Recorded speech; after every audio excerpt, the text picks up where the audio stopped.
Acá, ¿no?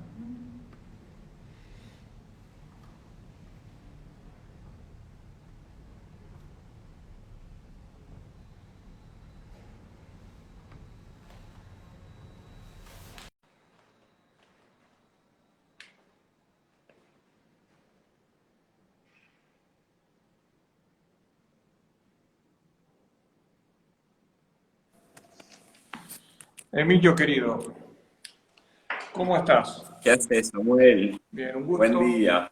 Buen día, un gusto y muchas gracias por esta charla. Bueno, es un placer, che. Te Es un agradezco. placer la invitación. Voy a hablar brevemente en el sentido de que, bueno, vos naciste en 1983 acá en Buenos Aires. Además de pintor, también sos maestro, o sea, tenés taller de pintura, tenés uno ahí en Barraca y si no recuerdo mal otro en Flores. Y la obra tuya, además de haber estado expuesta tanto en galerías nacionales como internacionales, está en colecciones privadas, nacionales e internacionales y en museos, de aquí y de afuera y del exterior. Así que sos un pintor que tiene ya una larguísima trayectoria, con una sólida obra, así que bueno, seguramente para hablar tenemos. Quería comenzar preguntándote, ¿cómo te vinculás vos con la pintura? ¿Había en tu familia, o en proximidades a tu familia, algo que te fue mostrándote, seduciéndote de la pintura en particular? Sí, sí, sí, sí, seguro. Sí, todo nace en mi casa, ¿no? En la casa de mis padres. O sea, mi mamá toda la vida dio clases de pintura.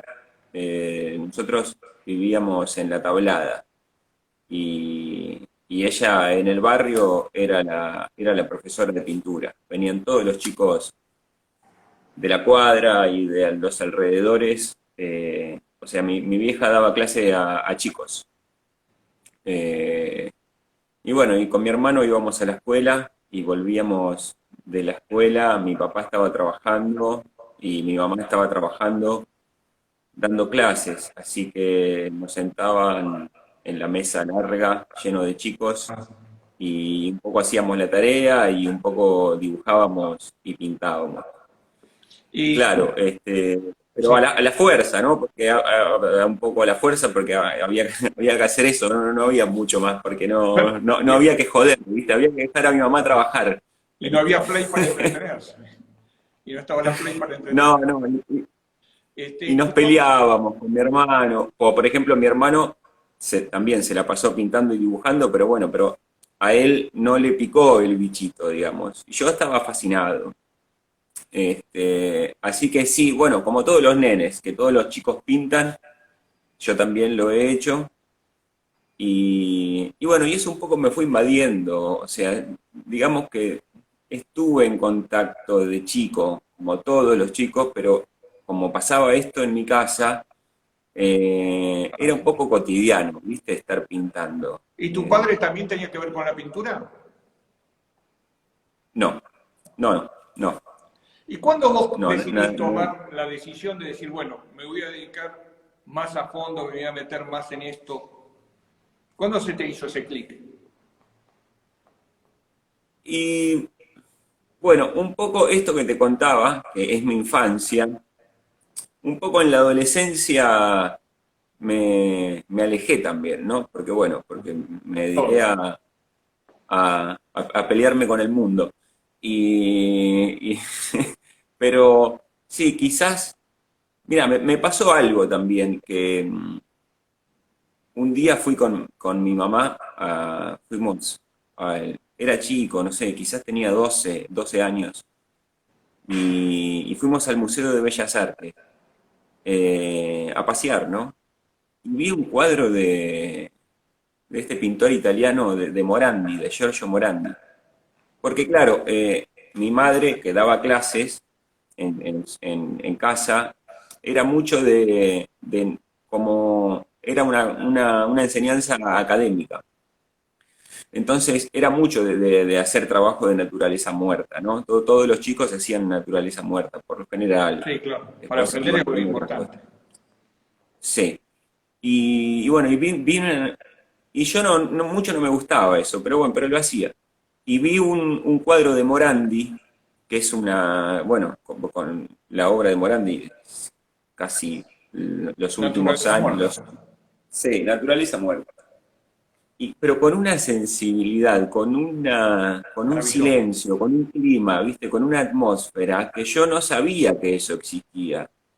Eh, Me volví loco, o sea, me pegó en el cuerpo, me tocó una fibra no entendía, ¿viste? Lo que estaba pasando. Y volví a mi casa y me puse a pintar. Y le dije a mi mamá, préstame materiales, un cartón, una hoja, no me acuerdo, un bastidor, que quiero pintar mi primer cuadro, digamos, como seriamente, ¿entendés? Claro. Como con una decisión. Si bien yo venía pintando y qué sé yo, pero era como, bueno, voy a pintar mi primera obra. Y, y bueno, nada, bueno, la pintura, vos lo sabés, pues sos poeta, pintor y todo lo que estamos en esto lo sabemos, pero sí, me atrapó. Yo creo que ese fue un puntapié. Después tuve muchos, ¿viste? Tuve muchas situaciones que fueron reforzando ese contacto, ¿viste? Ese hilo de estar en ese mambo, ¿viste? En ese limbo, de estar perdido ahí y de pasar madrugadas con el pincelito haciendo algo.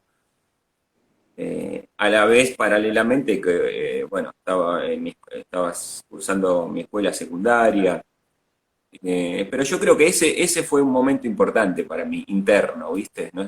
Nadie se enteró, pero a mí tuve un terremoto, ¿viste? Un terremoto, se me movieron piezas. Claro, lo que sucede, viste, que uno en la infancia está mezclado con algunas cosas que después abandona y inclusive algunas las olvida.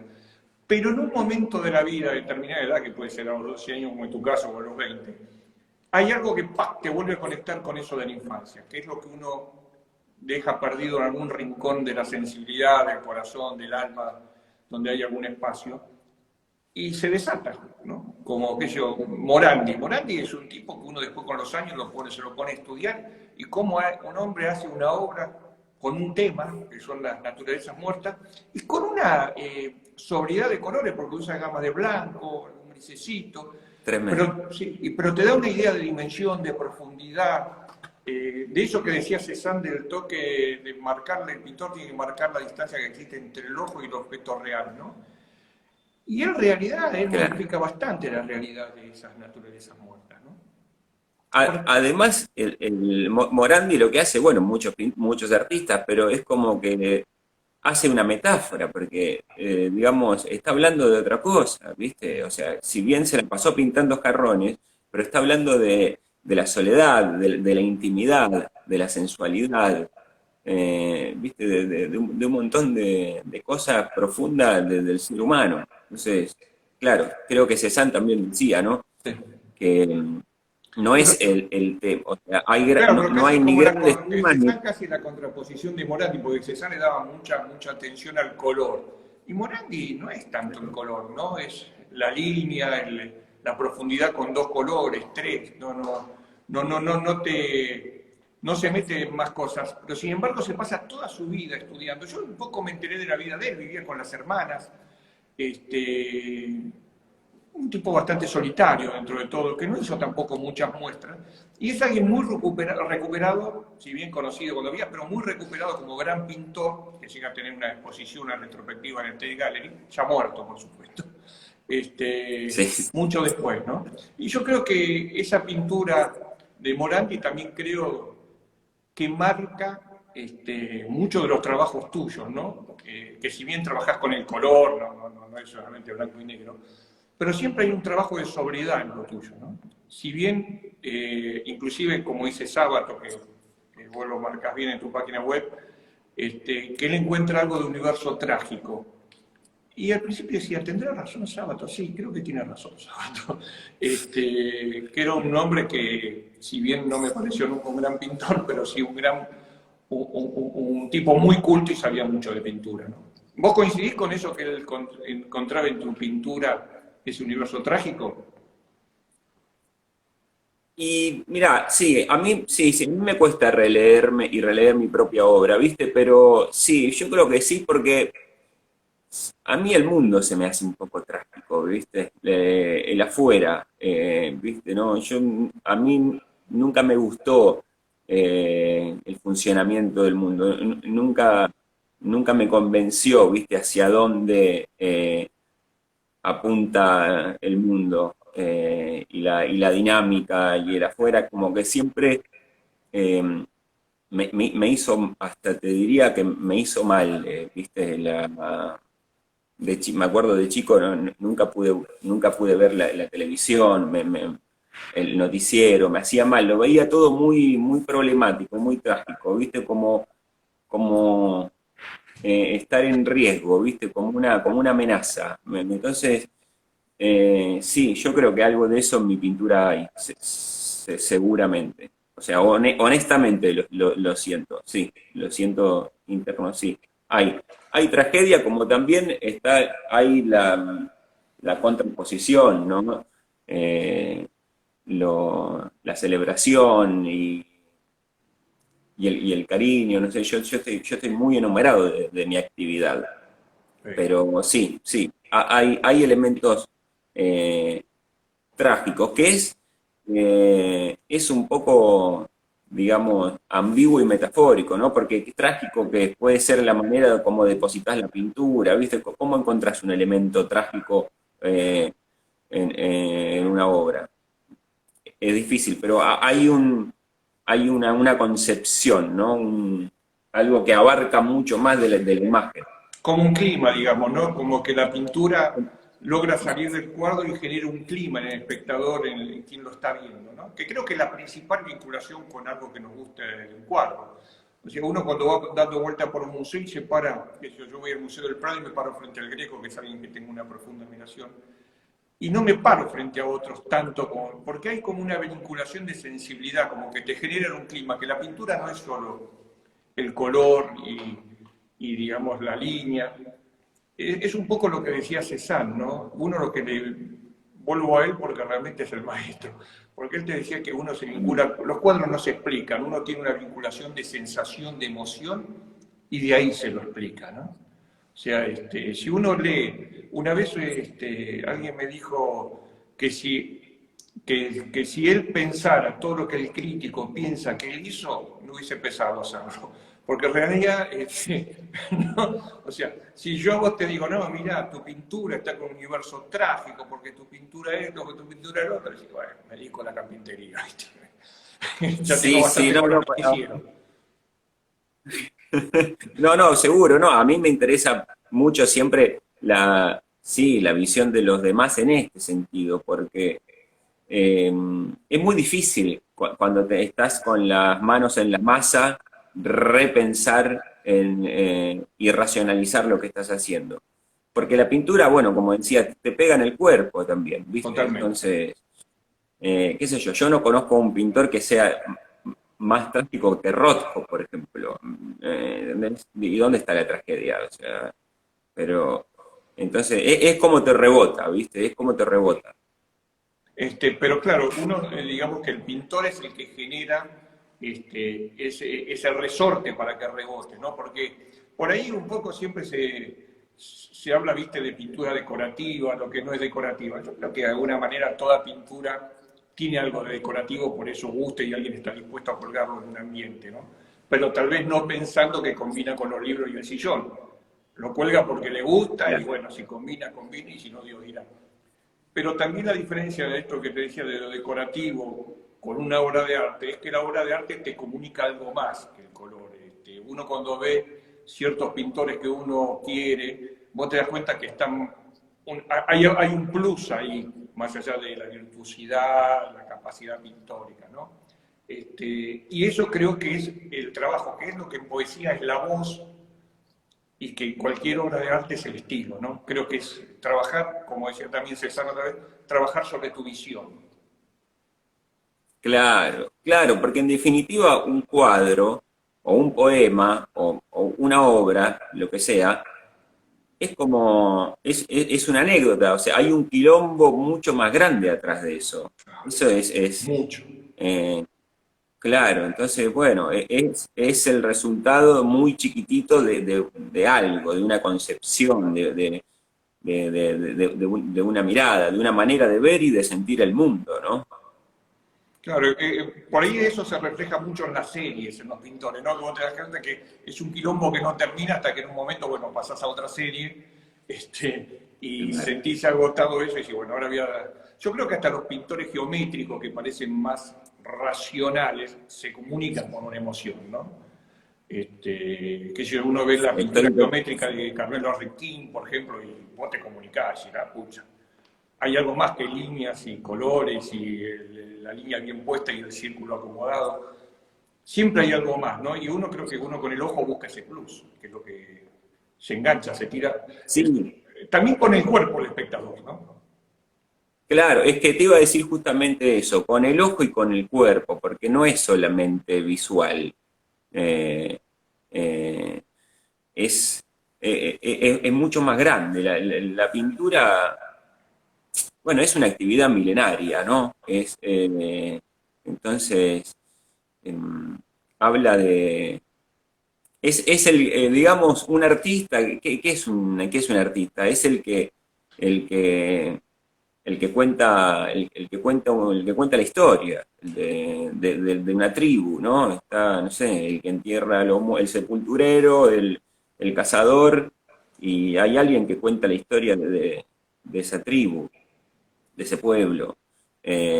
Claro, subjetivamente, ¿no? Bueno, no somos periodistas, somos artistas y contamos cómo nos pega el mundo y tratamos de decir algo atravesado por nuestras sensaciones.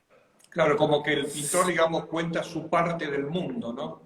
Siguiendo lo que vos decís, ¿no? Como que hay una parte del mundo, ser pintor o no, seas pintor o no seas pintor, que te toca. O sea, hay una parte del mundo que te implica y te mete, quieras o no quieras. Y creo que por ahí el pintor pone esa parte, ese grano de arena de mundo que le toca en lo que hace. O sea que el afuera, por más abstracto que sea, es difícil de abstraerse, ¿no?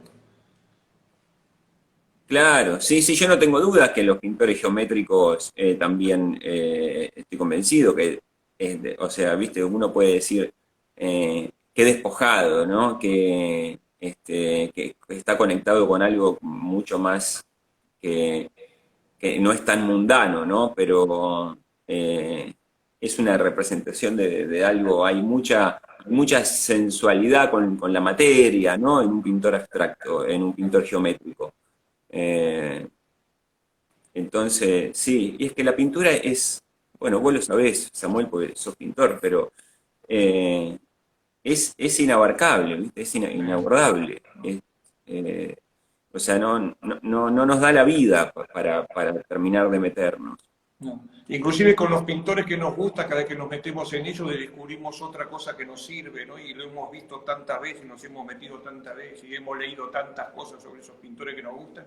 Y sin embargo, cuando uno va a un museo o agarra un libro de arte y dice, ay, la pucha, mira esto. Siempre hay algo más que aparece, ¿no? Debe ser que a medida que uno los conoce más, aparece más también, ¿no? Sí, sí, claro, claro, bueno, pero es un mundo que no terminamos de conocer, ¿viste? Y de entender. ¿Y a vos qué Sí, es pintores te infinito. acompañan desde, digamos, que vos sentís que te han influenciado de tus comienzos hasta ahora? Porque hay influencias que aparecen circunstancialmente y después desaparecen, pero hay algunos que te acompañan largas décadas. En tu caso, ¿cuál serían esos pintores? Los que tengo siempre a mano, Exacto, digamos. sí, es uno que manotea ahí. eh, bueno, un poco, yo tuve suerte porque en el sentido de que siempre, por lo menos acá en Argentina, los pintores que me gustaron y me gustan, tuve la suerte de que hayan sido mis maestros. Claro. Entonces, eso no todos tienen esa No, suerte, porque tenés que estar en el momento indicado, ¿viste? Tienes que, bueno, tenés que coincidir en una generación, o sea, tenés que estar vivo mientras que vos estás preocupado por las mismas cuestiones. Entonces, pero así a grandes rasgos, qué sé yo, siempre me acompaña Goya. Goya para mí es fundamental. Eh, ¿qué más te puedo decir? Bueno, después obviamente Van Gogh es un pintor que realmente me conmueve. O sea, he llegado a sentir frente a una sala con obras de Van Gogh un vértigo, ¿me entendés? Un vértigo inexplicable. Eh, Cézanne le dijo cuando le mostró los cuadros que era la pintura de un loco. Usted pinta como un loco, se lo dijo. Bueno, estaba equivocado. claro. Cézanne me encanta porque Cézanne entendió todo, pasó por todos los estados, hay 20 pintores adentro de Cézanne. Sí, como mínimo. Claro, claro. Bueno, un poco Picasso lo hizo también, ¿no? Bueno, Picasso, yo creo que Eh, no te explica Picasso sin Cézanne, ¿no? Ahí está todo el tiempo. Hasta el exacto, último día de su vida, hasta el exacto. último cuadro está Cézanne. Sí, y a mí, yo que estoy muy pegado así, digamos, a los clásicos, en la literatura me pasa lo mismo. Me cuesta mucho engancharme con cosas nuevas, porque todavía no terminé de leer a los clásicos. Que ya tenemos una distancia, eso nos permite más aproximación, curiosamente. La distancia te hace aproximarte más, ¿no? Seguro, seguro, seguro. Pero también en la literatura, qué sé yo, ¿qué te puedo decir? Me gusta Shakespeare, ¿me entendés? A ver, eh, entonces, y todavía no terminé de leer toda la obra de Shakespeare. Entonces, me cuesta ir incorporando cosas nuevas porque quiero, por eso te decía, no te da la vida para, No, es un quilombo infinito. no te da la vida y Eh, afortunadamente, porque lo cual también permite que no te aburras, ¿no? O sea, tenés para volver permanentemente a meterte adentro del adentro, ¿no? Y sentí que cada vez estás más totalmente. adentro del adentro sin tocar nunca el fondo.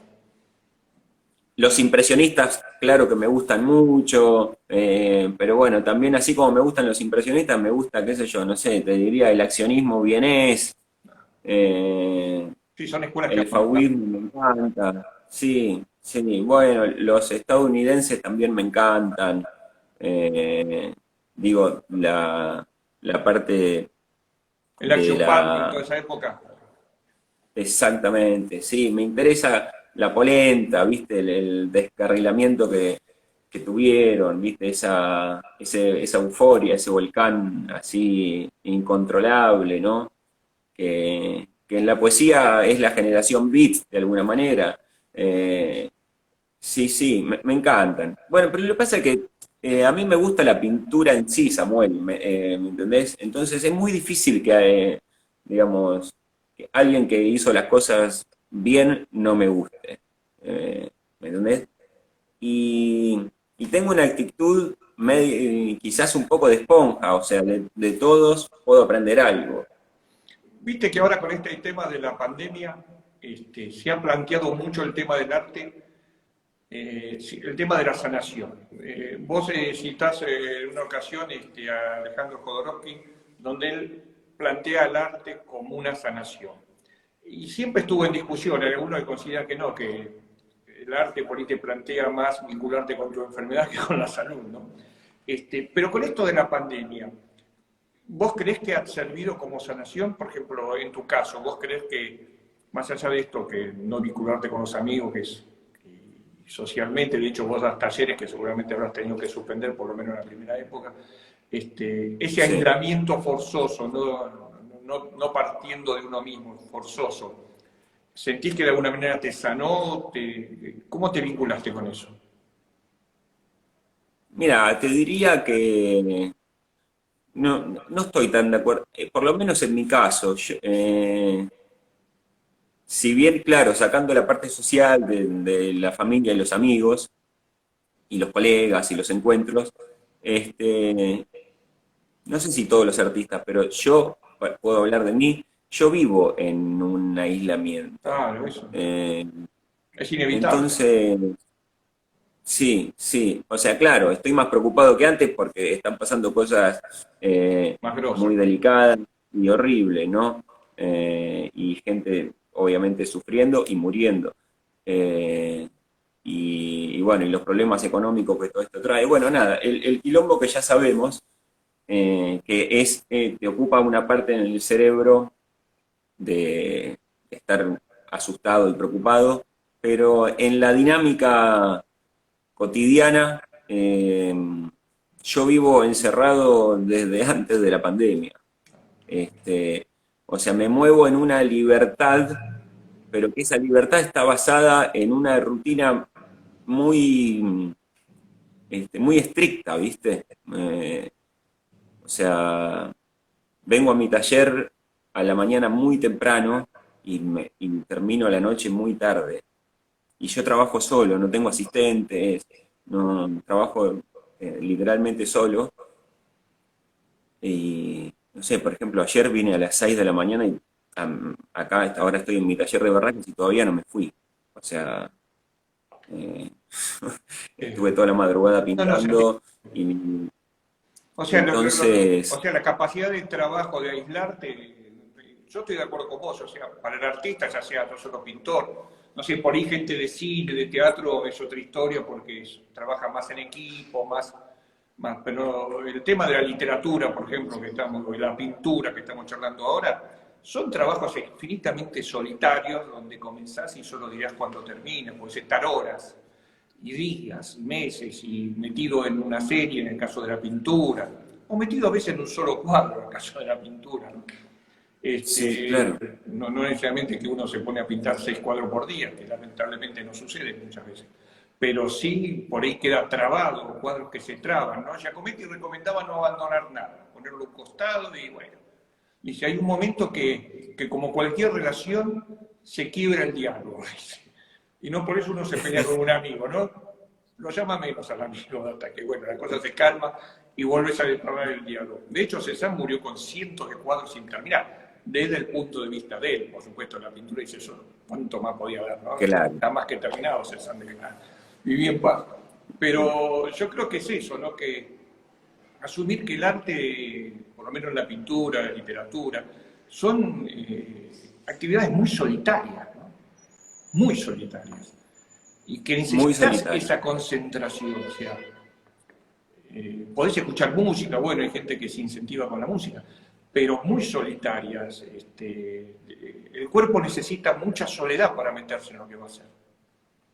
Mucha soledad y mucho tiempo, y mucho tiempo. O sea, a mí pintar un cuadro me lleva muchísimo tiempo. Uso la estrategia de Giacometti, porque constantemente los cuadros se traban y los pongo en penitencia contra la pared y empiezo otro, y lo que entendí en este otro me sirve para el que tengo en penitencia ya, y voy entrando y saliendo de distintos. Eh, pero sí, es una actividad muy solitaria y mucho de revolver, ¿viste? De revolver internamente, de escarbar, ¿viste? Eh, Es y como que se también que siente, uno siempre, es como que se siente que siempre se puede un poco más, ¿no?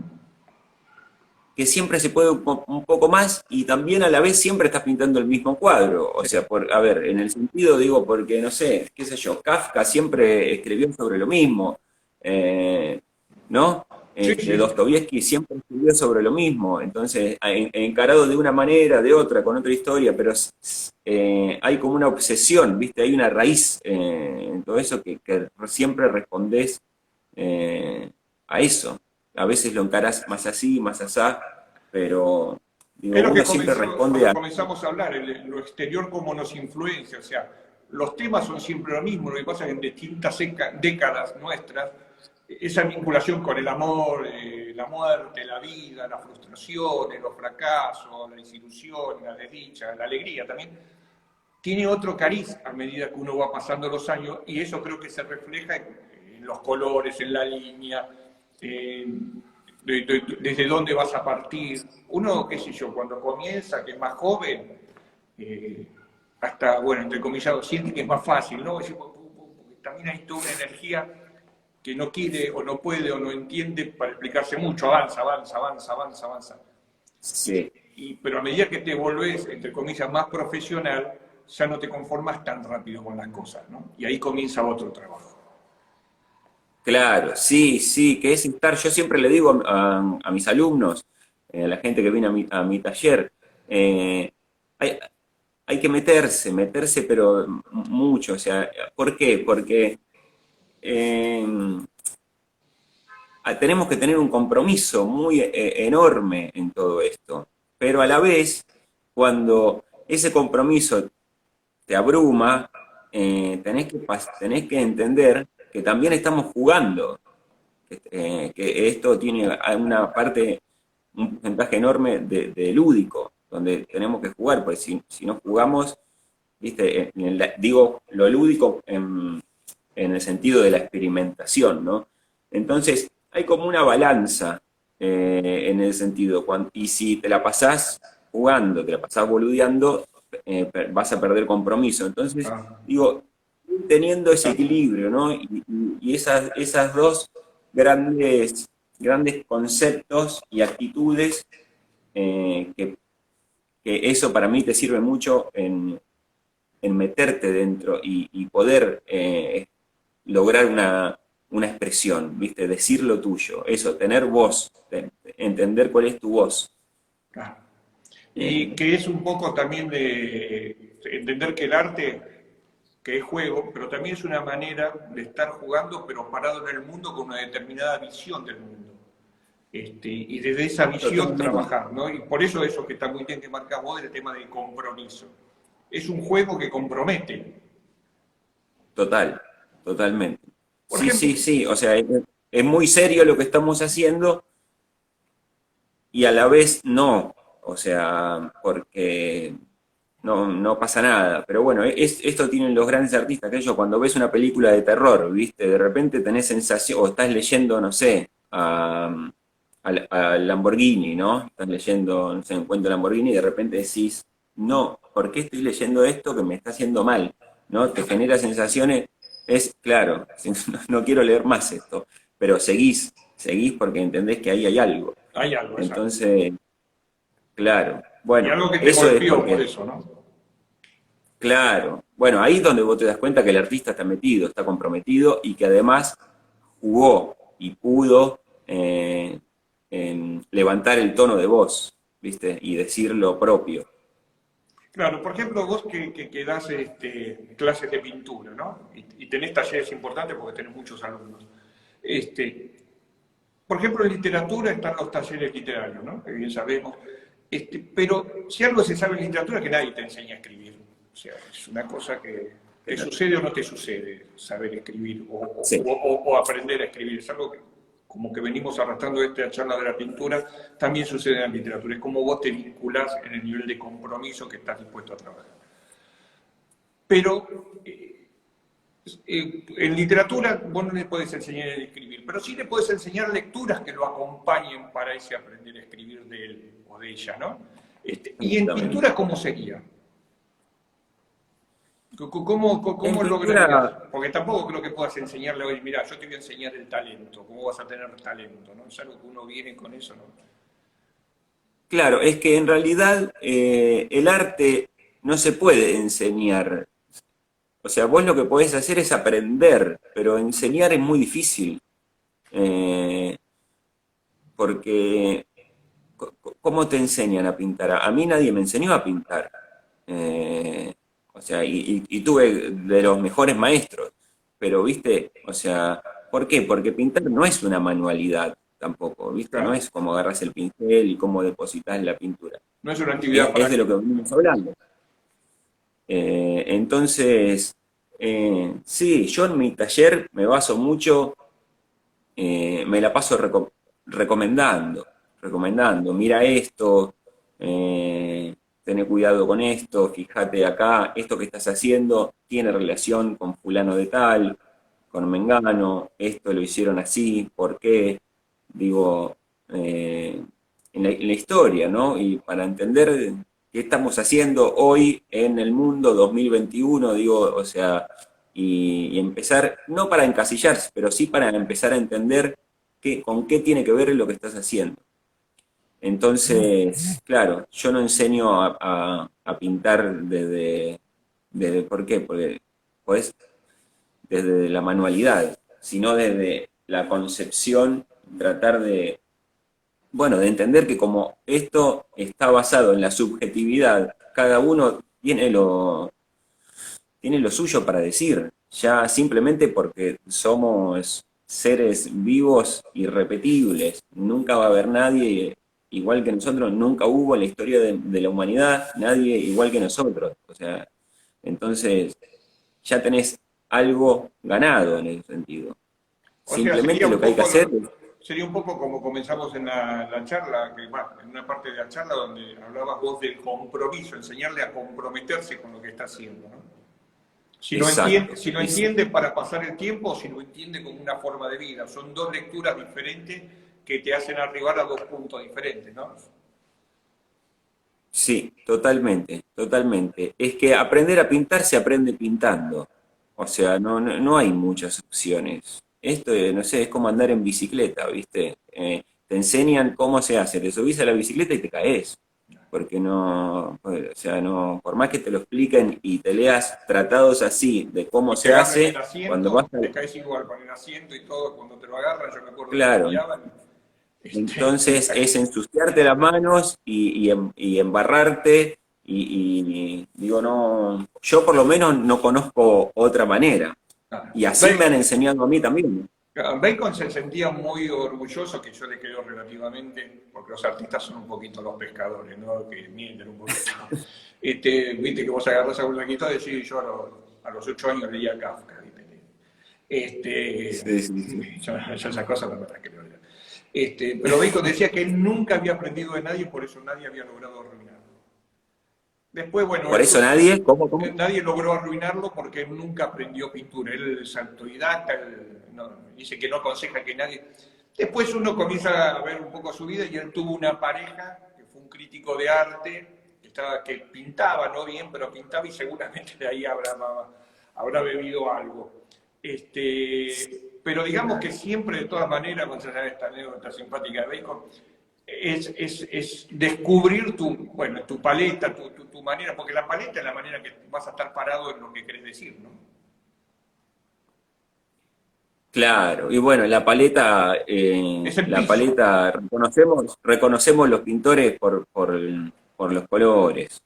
Hay Eh, colores que nunca más los abandonás y bueno, hay otros que van y vienen, pero hay un paquetito que vos siempre es ese que vas a comprarlo y decís, no tengo, ¿cómo que no tenés? Sentí como que te empataron y no vas a poder laburar hasta que aparezca ese color, mientras que otro, bueno, lo pones o no lo pones, no sí, pasa sí, tanto. claro, claro. Sí, que quizás a los músicos le pasan con distintas tonalidades o con distintas secuencias de acordes, ¿no? Como Claro. cuando Hay una vos base que siempre los reconoces. acompaña. Sí, yo soy bastante elemental en el color, El rojo, el pero amarillo, si le digamos, pones. sí, sí, me gusta tener los primarios a manos y de ahí, bueno, abrir, ¿viste? No compro muchos colores, digamos. Me gusta revolver y salir. Porque esto, bueno, nosotros que estamos en la pintura lo entendemos, digo, pero para la gente que no es pintora, es muy difícil que cuando uno piensa, dice, bueno, voy a pintar de rojo. Y vos tenés un rojo ahí porque te lo compraste en la librería de la vuelta de tu casa. Es muy difícil que ese rojo sea el que vos estás sintiendo. Entonces, no habría que limitar materialmente por el rojo que tenés. El rojo ese seguramente lo tenés que incorporar y seguramente lo tenés que mover. Por eso la paleta del pintor es tan importante, porque está atravesado por su propia emocionalidad. Claro. Eh, no es sacar del pomo el color que tenés a mano. Lo tenés que hacer propio, ser carne. Y eso pasa cuando seguramente lo tenés que virar, lo tenés que tocar. Entonces yo Vos siempre parto de los primarios y voy, de ahí me vas abro abriendo todo el a juego. donde sea. Sí, sí, Vos, sí. vos tuviste una estadía importante en Japón y te fue muy bien, por suerte, en Japón. Inclusive creo que en la biblioteca hiciste un mural muy grande. Esa experiencia de Japón y tu pasión por los haiku, que también viene por tu entender la pintura como algo sagrado e íntimo. Tenés mucha fascinación por lo sagrado y por lo íntimo. O sea que habrá sido cierta conmoción ir a Japón, donde lo sagrado y lo íntimo es casi una escuela que maman sus habitantes desde la cuna. ¿Cómo fue? ¿Cómo te sentiste ahí? ¿Cómo te fuiste vinculando? Mirá, yo particularmente cuando fui a Japón por primera vez, eh, fui un mes y en el 2016, creo, 2017, 2016, y llegué, era la primera vez que pisaba Japón y internamente sentí que había llegado a casa, ¿viste? Cuando es esa sensación cuando volvés y te sentís seguro porque estás resguardado porque llegaste a tu casa, bueno, me pasó, tuve esa experiencia. Llegué, salí a dar una vuelta por Tokio y dije, yo acá me siento muy cómodo, con todas las limitaciones del idioma, ¿no? Seguro. Eh, pero bueno, hay un clima de esto, de lo que decís, de lo sagrado, de los rituales, del respeto. Eh, y claro, uno tiene Japón en su cabeza, o cualquier país, digo, que no conozcas, y me la pasé leyendo literatura japonesa y cuando llegué a Japón me encontré con otra cosa. Eh, entonces, a mí me fue muy bien en todos los sentidos en Japón. Personalmente, viste, pegué una onda, bueno, después obviamente volví, hice esta exposición que mencionás en la Biblioteca Nacional, que es un espacio muy grande, que es muy difícil hacer una muestra grande en Japón porque todos los lugares son muy pequeños, son muy chiquititos, no hay espacio, o sea, Inclusive físico. las casas de la gente son muy chicas, ¿no? Claro, claro. Y este es el único lugar donde se puede hacer un buen despliegue. Hice una muestra con más de 20 obras, obras grandes, y, y bueno, y estuvo muy bien eso. La verdad que el público le cayó muy bien la obra. Claro, es una imagen eh, parti- distinta para ella, porque si bien tiene condimentos y elementos, a mí me gusta mucho la pintura oriental y toco un poco eso de oído, pero entonces ellos entendían que había algo que tenían que ver con ellos, pero al mismo tiempo no, porque compositivamente la estructura de las obras es de un artista que vive en Buenos Aires, que no tiene nada que ver con Japón. Entonces lo veían cercano, pero a la vez no. Entonces les parecía algo muy interesante. ¿Y vos sentís que cuando regresaste ya con una visión directa de Japón y todo eso que venís hablando de lo sagrado, lo íntimo que tiene Japón, comenzó a trabajar de alguna manera en tu pintura? ¿Viste algunos cambios? Porque, por ejemplo, creo que te dedicaste más al haiku, de que volviste de Japón, le tomaste más gusto, de hecho has publicado un libro. Bueno, en realidad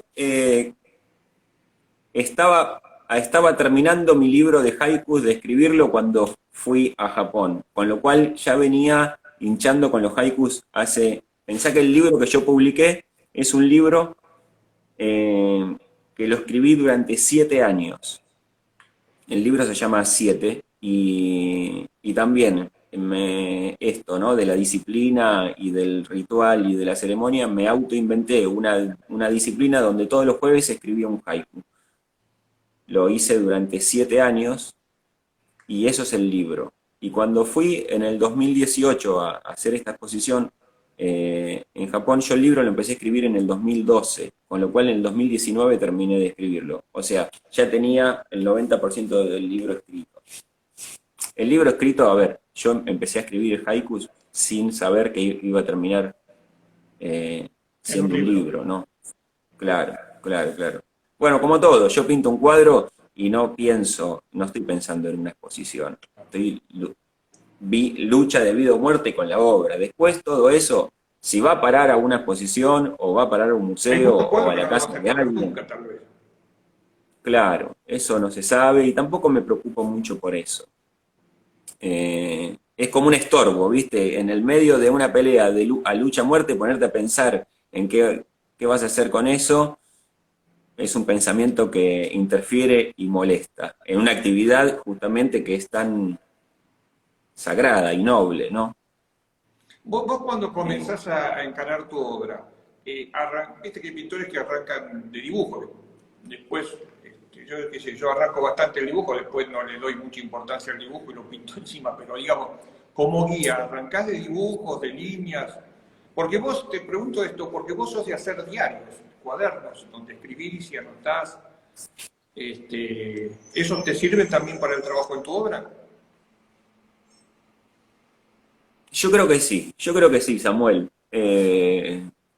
A mí, para mi obra, la verdad es que me sirve todo. O sea, desde el libro que estoy leyendo, la película que vi ayer a la noche, la charla me fui a tomar una cerveza con un amigo, todo me sirve, todo va a parar a la tela.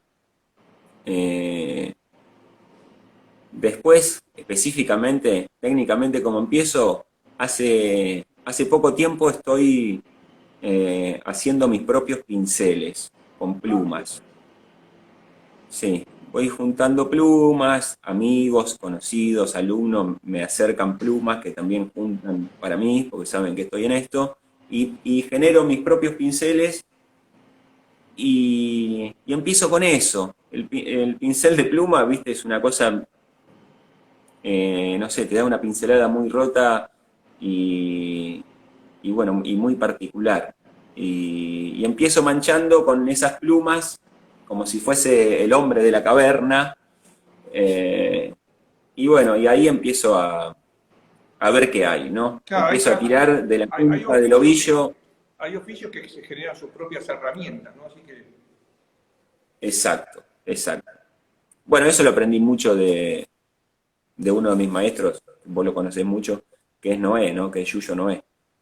Que en su taller, cuando yo iba al taller de él, él se inventaba sus propios pinceles. Y a mí eso me pareció hermoso, porque, claro, técnica, o sea, técnicamente, ¿qué es la técnica? La técnica te la inventás vos en base a tus necesidades expresivas, qué sé yo, no, nadie te dice, la técnica, no hay una técnica a seguir. no, no. Tiene que ver con Tu trabajo te lo va qué te mostrando. sirve a vos como vehículo, ¿no?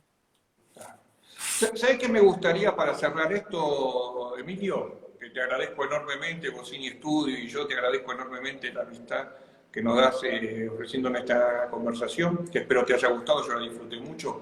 Este, Siempre, Samuel, vos lo sabés, siempre es un placer charlar contigo, siempre, siempre, siempre. Gracias, para mí también. ¿Por qué no me lees un par de haikus? Ahí nos lees y así quedan los que vos quieras, para ir cerrando. Tengo algo. Dale. Bueno, este es el libro, ves que se llama Siete, Sí, muy linda tapa. exactamente porque... Gracias. Bueno, tengo algo acá, a ver.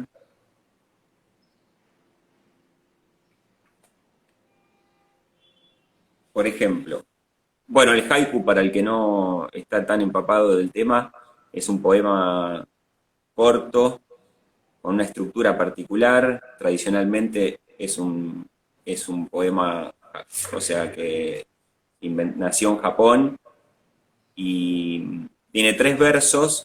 El primer verso tiene 5 sílabas, el segundo 7 y el tercero 5.